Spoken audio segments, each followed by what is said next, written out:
एक पिता की दर्द भरी कहानी। एक गांव में एक छोटा सा बच्चा था। उसके पिता तो थे लेकिन माँ की मृत्यु हो गई थी। पिता सारा दिन काम करता और अपने बेटे को पाल पोस कर बड़ा करता है। वह सारे सुख अपने बेटे को देता है जो एक माँ दे सकती थी।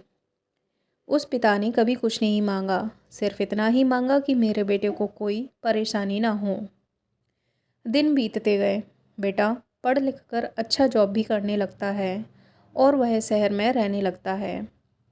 कुछ दिन बाद वह अपने पिता से मिलने आता है और कहता है, पापा मुझे कुछ पैसों की ज़रूरत है। मैं चाहता हूँ कि शहर में ही ज़मीन लेकर अपना घर बना लूँ। पिता इस बात को सुनकर बहुत खुश होते हैं। सोचते हैं कि मेरा बेटा है, एक न एक दिन नाम करेगा। जिंदगी भर की बचाई हुई पूंजी को निकालकर अपने बेटे को दे देते हैं। बेटा शहर चला जाता है और उन पैसों से अपना घर बना लेता है। पिता इधर इंतज़ार करता रहता है कि मेरा बेटा फिर से आएगा, एक ना एक दिन तो मेरे पास आएगा ही।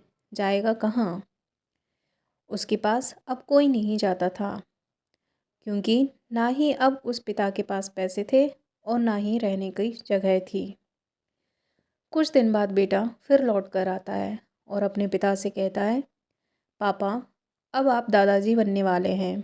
पिता को बहुत खुशी होती है।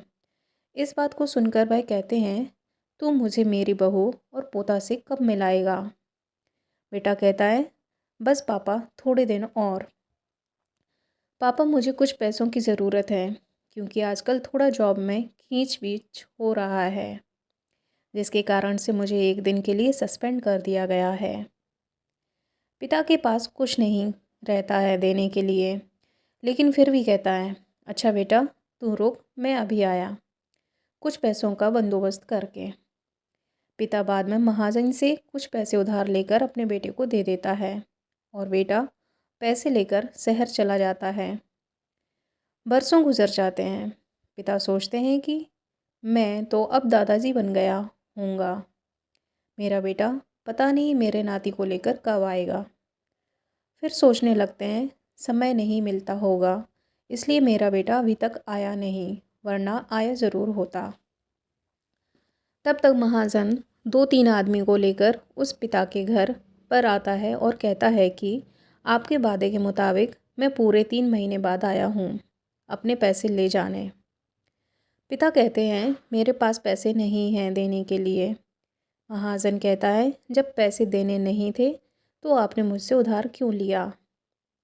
तभी पिता कहते हैं, ठीक है रुको, मैं तुम्हारे लिए पैसों का बंदोबस्त करके आता हूँ। और वहाँ के नज़दीकी अस्पताल में चले जाते हैं। वहाँ जाकर अपना ब्लड डोनेट करते हैं और अपनी एक किडनी बेच देते हैं और उस महाजन का कर्ज छुटाकर दे देते हैं। किडनी बेचने के बाद उनकी स्थिति और भी ख़राब हो जाती है और वह उस राह में जी रहे होते हैं कि मेरा बेटा एक दिन आएगा ज़रूर। इस आस में जीते जीते एक दिन पिता की मृत्यु हो जाती है, परंतु उस बेटे को अपने पिता को आग देना भी नसीब नहीं हुआ। आपको ये कहानी कैसी लगी? नीचे कमेंट करके हमें ज़रूर बताइएगा। अगर आपको ये कहानी पसंद आई हो तो अपने दोस्तों के साथ ज़रूर शेयर करें और ऐसी ही प्यारी कहानियाँ सुनने के लिए हमारे यूट्यूब चैनल से जुड़ें। Thanks for watching my video.